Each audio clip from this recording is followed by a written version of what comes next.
Hi friends, welcome to அபீஸ் hashtag. எல்லோரும் எப்படி இருக்கீங்க? இன்றைக்கி நம்ம ஜாக் ஃப்ரூட் யூஸ் பண்ணி தான் ஒரு ரெசிபி நம்ம வீடியோவில் பார்க்க போகிறோம். இப்போ ஜாக் ஃப்ரூட் சீசனாக இருக்கிறதுனால உங்களுக்கு ஈஸியாக ஜாக் ஃப்ரூட்ஸ் எல்லாருக்குமே கிடைக்கும். ஸோ உங்களுக்கு கிடைக்கும்போது இந்த ரெசிப்பியை மறக்காமல் செஞ்சு பாருங்கள். ரொம்பவுமே ஈஸியான ஒரு பிரேக்ஃபாஸ்ட்டுன்னு சொல்லலாம். ஸோ நான் அந்த ஜாக் ஃப்ரூட் யூஸ் பண்ணி ஒரு ஹெல்த்தியான பிரேக்ஃபாஸ்ட் ஜாக் ஃப்ரூட் புட்டு எப்படி பண்ணுறதுன்னு தான் நம்ம வீடியோவில் இன்றைக்கி பார்க்க போகிறோம். வாங்க வீடியோக்குள்ளால போகலாம். ஸோ இப்போது இந்த ஜாக் ஃப்ரூட் நான் சீடெல்லாம் எடுத்துகிட்டு குட்டியாக கட் பண்ணியிருக்கிறேன். இதை மிக்சியில் போட்டு நல்ல ஃபைன் பேஸ்ட்டாக அரைச்சி எடுத்துக்கலாம். ஸோ பாருங்கள், நம்மளோட ஸ்மூத்தி மாதிரி நம்மளோட ஜாக் ஃப்ரூட் ரெடி ஆகிடுச்சு. நல்ல ஃபைன் பேஸ்ட்டாக அரைச்சி எடுத்துக்கலாம். ஸோ இதுக்கு கூட நம்ம இன்றைக்கி நார்மலாக புட்டுக்கெல்லாம் யூஸ் பண்ணுற புட்டு மாவு எடுத்துக்கோங்க. நான் இன்றைக்கி ஒரு 1/2 கிலோ புட்டு மாவு எடுத்துருக்கிறேன். ஸோ இதில் நம்ம ரெடி பண்ணி வச்சுருக்கிற இந்த ஜாக் ஃப்ரூட் பியூரி யூஸ் பண்ணி இன்றைக்கி நல்லா இதை மிக்ஸ் பண்ணி எடுத்துக்குவோம். கொஞ்சமாக ஃபஸ்ட்டு விட்டு விரசுங்க. அதுக்கப்புறம் உங்களுக்கு தேவைப்பட்டால் கொஞ்சம் கொஞ்சமாக ஆட் பண்ணி மிக்ஸ் பண்ணிக்கோங்க. இதில் இன்றைக்கி நம்ம ஸ்வீட்டெல்லாம் செய்யும்போது கொஞ்சமாக சால்ட்டு போடுவோம். ஸோ அது மாதிரி இதுவும் ஒரு 2 பிஞ்ச் சால்ட்டு நான் இதுக்கு ஆட் பண்ணுறேன். ஸோ கொஞ்சம் டேஸ்ட் நல்லாயிருக்கும். ஸோ ஜாக் ஃப்ரூட் ரொம்ப ஸ்வீட்டாக இருக்கிறதுனால ஸ்வீட்னஸும் நீங்கள் பார்த்துக்கோங்க. விரசிட்டு இந்த மாதிரி நீங்கள் உருட்டி பாருங்கள். கையில் நல்லா உருண்டை மாதிரி இருந்துச்சுன்னா கரெக்டான கன்சிஸ்டன்சி. ஸோ இதுக்கு கூட இன்றைக்கி கொஞ்சம் தேங்காய், cashew nuts, அப்புறமா கொஞ்சம் ஜாக் ஃப்ரூட்ஸ் சங்க்ஸ் குட்டி குட்டியாக கட் பண்ணி வச்சுருக்கிறேன். ஸோ இப்போ ஸ்டவ் ஆன் பண்ணி ஒரு பேன் வச்சு இதில் 1 ஸ்பூன் கீ ஆட் பண்ணுறேன்.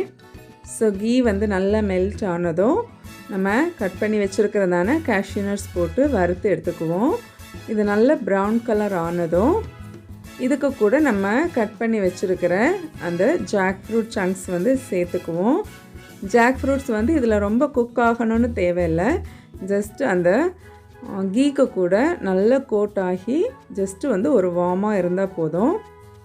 ஸோ நம்மளோட jack fruit mixture almost ready ஆகிடுச்சு.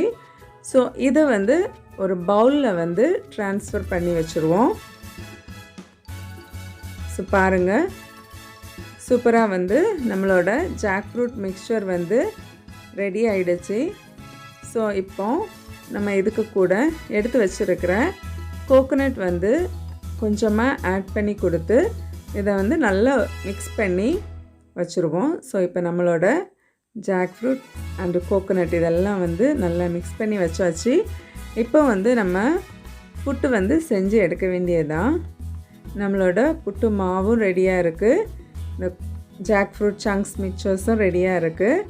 நம்ம இது புட்டு குழலில் புட்டு போடுறதுக்கு முன்னாடி ஸ்டவ்வில் நம்ம புட்டு பானையை வச்சு அதில் ஒரு கிளாஸ் தண்ணி விட்டு நல்லா கொதிக்க விட்டுருங்க.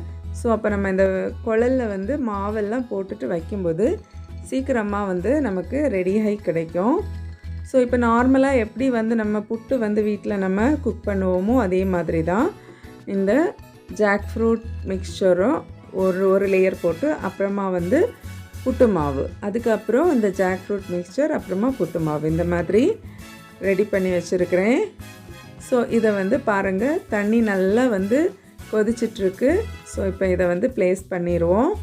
பண்ணிவிட்டு மேலே இதுக்கு ஒரு சின்ன கேப் போட்டு வச்சுருவோம். ஸோ நம்ம தண்ணி நல்லா கொதித்ததுனால இது சீக்கிரமாக நமக்கு ரெடி ஆகிரும். ஒரு 2 மினிட்ஸ் தான் ஆகும்.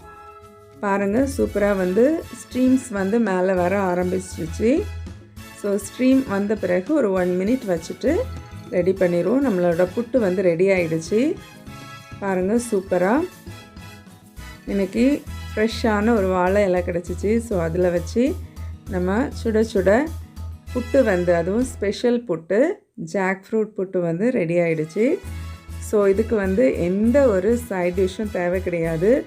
ஸோ உங்களுக்கு தேவைப்பட்டால் கொஞ்சமாக ஜாக் ஃப்ரூட்ஸ் நம்ம யூஸ் பண்ணிக்கலாம். அப்புறம் கொஞ்சம் கூட வந்து அந்த ஜாக் ஃப்ரூட் ஜங்க்ஸ் வந்து மிக்சர் வந்து நம்ம ரெடி பண்ணி வச்சுருக்கிறத எடுத்துக்கலாம். நான் பர்சனலாக இதோட டேஸ்ட் எப்படி இருந்துச்சுன்னா, அந்த புட்டு மாவில் வந்து எனக்கு வந்து ஸ்வீட்னஸ் கொஞ்சம் கம்மியாக இருந்து, பட் அந்த ஜாக் ஃப்ரூட் சங்க்ஸ் சேர்த்து சாப்பிடும்போது ரொம்பவுமே சூப்பராக இருந்துச்சு. ஃப்ரெண்ட்ஸ், கண்டிப்பாக நீங்கள் வந்து இதை ட்ரை பண்ணுங்கள். ட்ரை பண்ணி உங்கள் ஃபீட்பேக்கை என் கூட ஷேர் பண்ணுங்கள். இந்த வீடியோ பிடிச்சிருந்தா லைக் பண்ணுங்கள், சப்ஸ்கிரைப் பண்ணுங்கள், உங்கள் ஃப்ரெண்ட்ஸ் அண்ட் ஃபேமிலிக்கு கூட ஷேர் பண்ணுங்கள். நான் இன்னொரு வீடியோவோட உங்களை சந்திக்கிறேன். Until then, bye. Take care. Thanks for watching.